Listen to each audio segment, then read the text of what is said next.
Congressman Byron Donalds of Florida, a member of the House Oversight Committee. Great to have you back with us.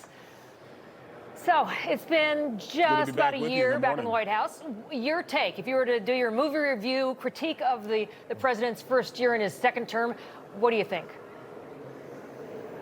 Look, I think it's been a great year so far. The president has moved incredibly fast, fixing all the problems that were left to him by Joe Biden and the Democrat Party. And I would stress, and the Democrat Party, because they all did it together.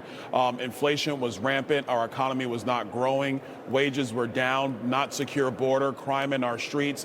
The world was a mess. I could go on and on and on. But the truth is that there was a lot of work that had to be done very quickly. And Donald Trump came in on day one with his team and his cabinet, and they've been moving incredibly fast, fixing this economy, doing like the smart, common sense things. I'll give you one that wasn't even a big thing in the speech last night, but it was done. Lee Zeldin, by the way, EPA director, my former mentor when I was a freshman here on Capitol Hill.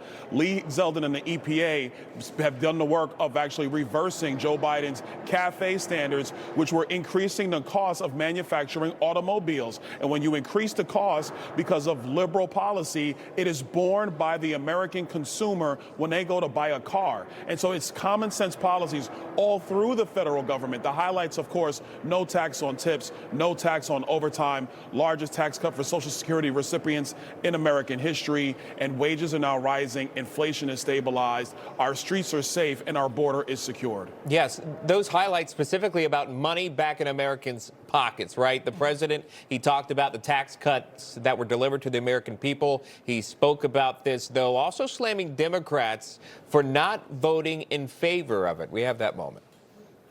All Democrats, every single one of them, voted against these really important and very necessary massive tax cuts.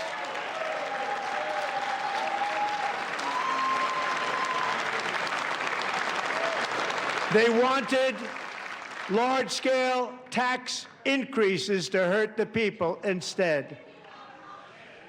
But we held strong, and with the great, big, beautiful bill, we gave you no tax on tips, no tax on overtime, and no tax on Social Security for our great seniors.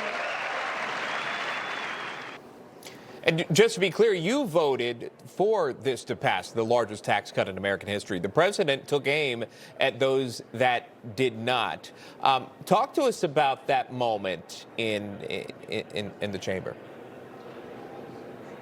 Well, I think the stupidest thing from the Democrats is that they stood up and applauded the fact that they did not want to cut taxes for tip workers in our country. And so who's a tip worker? It's not just your waitress anymore at a restaurant. It is also the people who do DoorDash, who do Uber, all across the country. You go into a Jimmy John's and you go pay at the counter, and you know what they want to see? And will you add a tip to your bill? The tip share economy is growing in the United States with people who are working hard every single day to make ends meet. And you had Democrats in the chamber last night applaud the fact that they voted no. So they have voted against middle-class families. I'll give you another one. Small business owners in the United States saw their taxes remain under tax policy last year. If Congress did not act with President Trump, taxes on small business owners in the United States, mom and pops, they would have gone up. Democrats voted to increase small business taxes in the United States. That's what they did. It's crazy. It's following the same logic of Zohran Mamdani wanting to raise property taxes in New York City to continue his reckless overspending in New York City. This is the difference between common sense Republican policy that lets Americans keep money in their pocket versus the radical left who want to continue to tax and spend. They talk about the rich and they talk about billionaires. That's a lie. That's for politics. The truth is they want to raise taxes on everybody and then redistribute wealth. It has never worked, and Donald Trump's solutions do work. I'm Sean Kreisman. For stories and content just like this, check out National Report weekdays 9 to noon, only on Newsmax.